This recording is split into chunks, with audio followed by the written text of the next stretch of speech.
Wala na. So, tapusin ko na lahat. Tapusin ko na ba lahat? Hanggang dulo. Oo nga. Okay na. Nakompleto ko na po eh.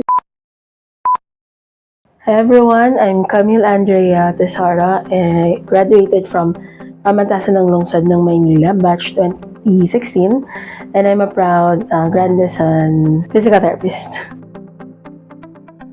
So yung story talaga nun, medyo way back 2020 pa siya. So alam ko na siya, meron akong background knowledge about it na isa siyang agency. Yan, pero hindi pa ako, yung tiwala ko parang hindi pa masyadong kasi nga wala pong nagwa-vouch for Grandeson nung time. Pero meron ako na-meet na USPT din sa States na family friend namin siya. Tapos kakauwi niya lang, so matagal na siya. Hindi siya partida, hindi pa siya Grandeson PT, pero she heard a lot of good things about this agency from her friend or coworkers. Wala pang pandemic nito so nung sabi niya, pasado ka na, ganyan. So, do you want na may kakilala ko doon and okay naman siya, nakarating siya and everything. She's living the American dream and the PT dream via Grandeson. Do you want to try? Ganyan. Tapos binigyan niya ako ng contact. Tapos sabi ko, trusted naman namin yung yung family and yung PT din. Sige, go na namin. After nun, cut to, nag-pandemic na. Kasi January ako nag-take. February ko siya na-meet, then nag-pandemic na. Siguro ilang months na mga 70% convinced pa lang ako. Tapos biglang nag-pandemic. Napaisip-isip na ako na to take steps na hindi lang magbakasyon. Kasi after exam, sure gusto mo magbakasyon. To take steps na. Tapos nakausap ko nga yung mga recruiters sila. Sir Nathan pa noon, si Sir Richard, at tapos si Sir Albert din. Iba-iba. Hindi ko maalala ba't nauulit yung mga ko yung mga introduction. So, convinced naman ako nun because of the TDPT program. Tsaka, meron din silang safety net, yung H1B, ng time na yon. So, na-introduce naman sa akin lahat ng options, yung differences. So, informed naman ako of what will happen kung hindi ka mabunot ng H1B, kung nabunot ka na kung nabunot ka or mauna ng EB2. So, yung TDPT program, naka-help din sila kasi by the time na nag-study ako sa Arcadia, medyo hirap din ako, so may mga delays, pero magaling pa rin sila mag-follow through si Grandeson.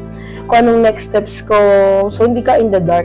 Kahit na online, hindi ka in the dark na Tsaka di mo na kailangan pumunta sa office every time may tanong ka. Marami silang agent na pwede naman tanongan. Pero sa akin talaga nakafocus parang si Sir Albert Tapos, after nung DPT, natapos na siya, and nagkaroon naman na ng retro noon.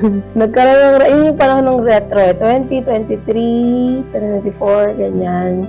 Pero si Grandeson, marami siyang events nung time na yun, alala ko. So, darating yung mga owners, yung mga CEO, explain nila yung retro. So, na-assure ka na hindi kayo abandon. Kasi ang laking issue talaga ng abandonment sa mga agency. At ang laking issue din meron kasi mga agency na nag-close before pa actually ng retro. Nag-close sila, hindi ko alam kung bakit din. So, si Grandeson, nanatiling tuloy-tuloy lang, consistent lang sila sa program nila. Kasi nga, oo nga naman, magkakaroon na tayo matatapos yung retro.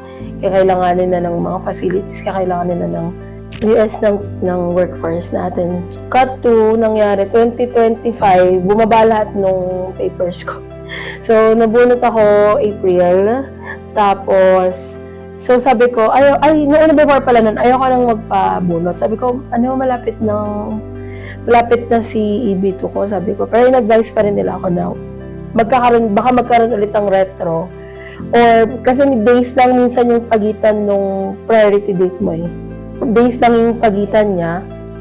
So, baka kasi akala mo makukuha ka, tapos biglang one day na lang kulang. So, pinush pa rin namin yung H1B, nabunot ako. Then, habang nung na-approve na yung petition ng H1B, the next day, bumaba yung letter ng EB2. So, pinush naman din ni Grandeson na i-continue na yung EB2, which is mas maganda kasi mas safe. And ito pala yung advice ko dun sa iba na gustong mag-direct employer. Sobrang daming abandonment issues, tsaka wala silang machinery to process everything. Tsaka sa sobrang dami ng kailangan mong information, walang agency or walang offices, yung mga facilities doon to cater your needs as a Filipino, as a foreign graduate na wala ka talagang papel sa US. At yung iba natitempt mag-TNT, kumuha ng tourist, which is mas worse. O, hindi ko ma-advise na ganun gawin.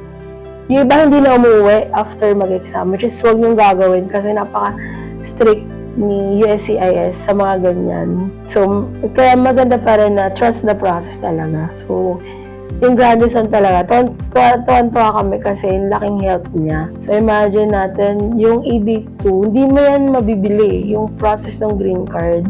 Sobrang hirap niya, kahit yung change status doon. Ngayon si Grandison, siya sa legal, pinaka-legal way na alam ko. Kasi yung iba talaga, hindi, parang doubtful ka na iba yung papel na ipapakita mo, iba yung gagawin mo doon. Sa Grandison, transparent sila na ito yung work mo, ito yung na-expect sa'yo, ito yung salary, ito yung prevailing wage. Maka-compare mo siya sa online prevailing wage. So, sa mga pioneers ka dyan, ng mga PT din, alam kong ang haba talaga nung journey natin, no? Kasi nga, syempre nag-maintain tayo ng grade para makapasok. And ang advice ko lang talaga is, marami kayong options. Huwag kayong sa stock na hindi mag-practice. Yung iba kasi hindi nag-practice, nag-shift. So, yung pagiging PT natin, in demands siya, hindi lang sa States. Sa buong mundo talaga in demand siya. Pero sa US, Schedule A siya. So, ibig sabihin, nurse and PT, mas mabilis yung process. So, kung gusto nyo man mag-US, napakagandang option itong Grandison. Lalo na kung wala kayong citizenship talaga. And alam naman natin na yung pag nasa PLM ka, scholar ka, medyo underprivileged ka, pero ma-feel mo na gagabayan ka talaga ng Grandison. Kahit ako kasi hindi ako din nag-review eh. Pag gusto mo dito mag-start mag-review, mag-sign up, and to support ka nila. Tsaka alam ko yung GH nyo ngayon, si Ma'am Jam, yan, teacher namin siya before sa PLN. So you're on safe hands na pagdating sa endorsement, yan, pagdating sa pagtuturo, no, tatak PLN pa rin. So ayun, so good luck sa magiging PT journey nyo, and do not forget to consider yung Grandison kung gusto nyo mag-US. And kung mag-abroad kayo, huwag nyo rin kakalimutan yung US kasi maraming nasasad or umaayaw sa US talaga. Yung gusto nilang mag-Australia, mag-UK, ganyan. Pero pagdating nyo sa US, mas advisable siya kasi lahat ng post-grad na gusto mong i-take, nandun yung magagandang programs talaga. Kung gusto nyo mag-doctorate, nandun yung magagandang programs. Let's be grand with Grandison!